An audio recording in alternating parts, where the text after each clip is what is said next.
नमस्कार मित्रों, स्वागत है आपका सनातन ज्ञान और संस्कार चैनल पे। आज हम श्रावण मास के महात्म्य के दूसरे अध्याय की कथा का श्रवण करेंगे। हमारे चैनल पे सावन माह के महात्म्य की कथा रोज सुनाई जा रही है। आप अगर इन कथाओं को सुनना चाहते हैं तो हमारे चैनल को सब्सक्राइब करें। श्रावण मास महात्म्य दूसरा अध्याय। ईश्वर बोले, हे महाभाग, आपने उचित बात कही है। हे ब्रह्मपुत्र, आप विनम्र, गुणी, श्रद्धालु तथा भक्ति संपन्न श्रोता हैं। हे अनघ, आपने श्रावण मास के विषय में विनम्रता पूर्वक जो पूछा है उसे तथा जो नहीं भी पूछा है वह सब अत्यंत हर्ष तथा प्रेम के साथ मैं आपको बताऊंगा।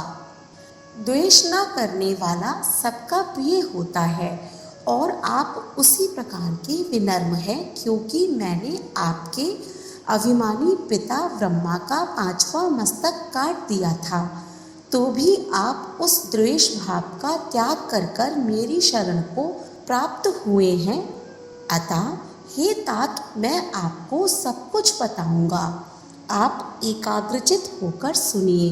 हे योगिन, मनुष्य को चाहिए कि श्रावण मास में नियम पूर्वक नक्त व्रत करे और पूरे महीने प्रतिदिन रुद्राभिषेक करे। अपनी प्रत्येक प्रिय वस्तु का इस मास में त्याग कर देना चाहिए। पुष्पों, फलों, दांतों, तुलसी की मंजरी तथा तुलसी दलों और बिल्व पत्रों से शिव जी की पूजा करनी चाहिए। 1 करोड़ शिवलिंग बनाना चाहिए और ब्राह्मणों को भोजन कराना चाहिए।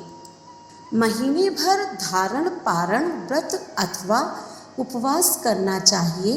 इस मास में मेरे लिए अत्यंत प्रीतिकर पंचामृताभिषेक करना चाहिए। इस मास में जो जो शुभ कर्म किया जाता है वह अनंत फल देने वाला होता है। हे मुने, इस माह में भूमि पर सोएं, ब्रह्मचारी रहें और सत्य वचन बोलें। इस मास को बिना व्रत के कभी व्यतीत नहीं करना चाहिए। फलाहार अथवा हविष्यान्न ग्रहण करना चाहिए। पत्ते पर भोजन करना चाहिए। व्रत करने वाले को चाहिए इस मास में शाक का पूर्ण रूप से परित्याग कर दे। हे मुनि श्रेष्ठ, इस मास में भक्ति युक्त होकर मनुष्य को किसी न किसी व्रत को अवश्य करना चाहिए। सदाचार परायण, भूमि पर शयन करने वाला, प्रातः स्नान करने वाला और जितेंद्रिय होकर मनुष्य को एकाग्र किए गए मन से प्रतिदिन मेरी पूजा करनी चाहिए। इस मास में किया गया पुरस्चरण निश्चित रूप से मंत्रों की सिद्धि करने वाला होता है। इस मास में शिव के षडाक्षर मंत्र का जप अथवा गायत्री मंत्र का जप करना चाहिए और शिव जी की प्रदक्षिणा, नमस्कार तथा वेद पारायण करना चाहिए। पुरुष सूक्त का पाठ अधिक फल देने वाला होता है। इस मास में किया गया गृह यज्ञ, कोटि होम, लक्ष्य होम तथा अयुत होम शीघ्र ही फलीभूत होता है और अभीष्ट फल प्रदान करता है। जो मनुष्य इस मास में एक भी दिन व्रतहीन व्यतीत करता है वह महाप्रलय पर्यंत घोर नरक में वास करता है। यह मास मुझे जितना प्रिय है उतना कोई अन्य मास प्रिय नहीं है। यह मास सकाम व्यक्ति को अभीष्ट फल देने वाला तथा निष्काम व्यक्ति को मोक्ष प्रदान करने वाला है। हे सततम, इस मास के जो व्रत तथा धर्म हैं उन्हें मुझसे सुनिए। रविवार को सूर्य व्रत तथा सोमवार को मेरी पूजा व नक्त भोजन करना चाहिए। श्रावण मास के पहले सोमवार से आरंभ करके 3.5 महीने का रोटक नामक व्रत किया जाता है। यह व्रत सभी वांछित फल प्रदान करने वाला है।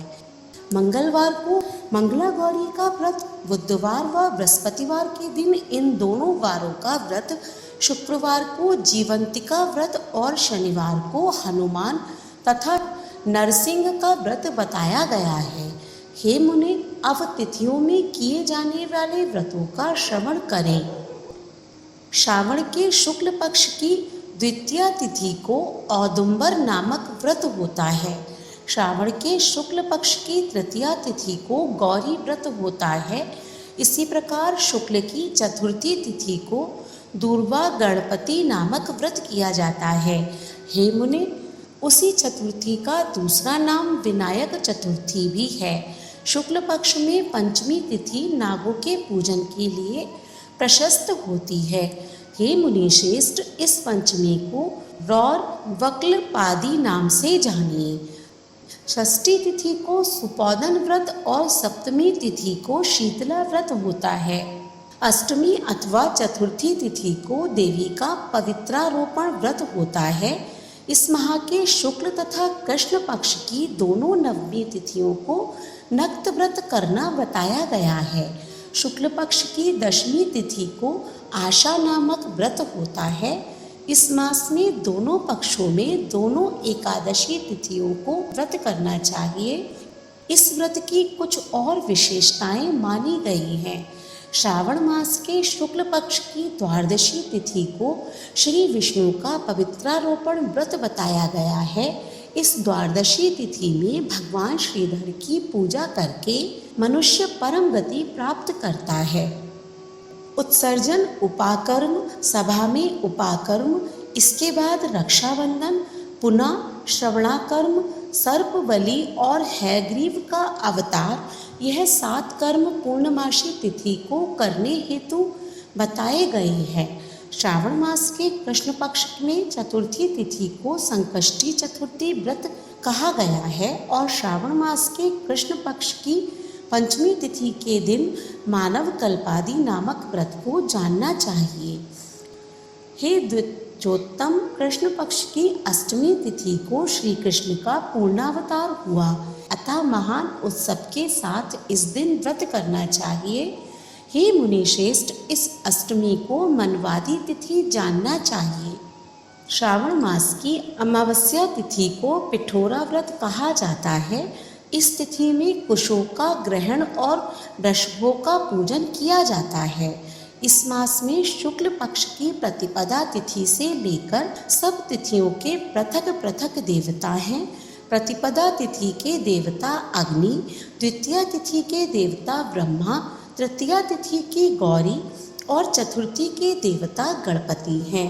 पंचमी के देवता नाग हैं और षष्ठी तिथि के देवता कार्तिकेय हैं। सप्तमी के देवता सूर्य और अष्टमी के देवता शिव हैं। नवमी की देवी दुर्गा, दशमी के देवता यम और एकादशी तिथि के देवता विश्वदेव कहे गए हैं। द्वादशी के विष्णु तथा त्रयोदशी के देवता कामदेव हैं। चतुर्दशी के देवता शिव, पूर्णिमा के देवता चंद्रमा और अमावस्या के देवता पितर हैं। ये सब तिथियों के देवता कहे गए हैं। जिस देवता की जो तिथि हो उस देवता की उसी तिथि में पूजा करनी चाहिए। प्रायः इसी मास में अगस्त्य का उदय होता है। हे मुने, मैं उस काल को बता रहा हूँ, आप एकाग्रचित होकर सुनिए। सूर्य के सिंह राशि में प्रवेश करने के दिन से जब 12 अंश 40 घड़ी व्यतीत हो जाती है तब अगस्त्य का उदय होता है। उसके 7 दिन पूर्व से अगस्त्य को अर्घ्य प्रदान करना चाहिए। 12 मासों में सूर्य पृथक पृथक नामों से जाने जाते हैं। उनमें से श्रावण मास में सूर्य गवस्ती नाम वाला होकर तपता है। इस मास में मनुष्यों को भक्ति संपन्न होकर सूर्य की पूजा करनी चाहिए। हे सततम, 4 मासों में जो वस्तुएं वर्जित हैं उन्हें सुनिए। श्रावण मास में शाक तथा भाद्रपद में दही का त्याग कर देना चाहिए। इसी प्रकार आश्विन में दूध तथा कार्तिक में दाल का परित्याग कर देना चाहिए। यदि इन मासों में इन वस्तुओं का त्याग नहीं कर सकें तो केवल श्रावण मास में ही उक्त वस्तुओं का त्याग करने से मानव उसी फल को प्राप्त कर लेता है। हे मानव, यह बात मैंने आपसे संक्षेप में कही है। हे मुनि श्रेष्ठ, इस मास के व्रतों और धर्मों के विस्तार को सैकड़ों वर्षों में भी कोई नहीं कह सकता। मेरी अथवा विष्णु की प्रसन्नता के लिए संपूर्ण रूप से व्रत करना चाहिए।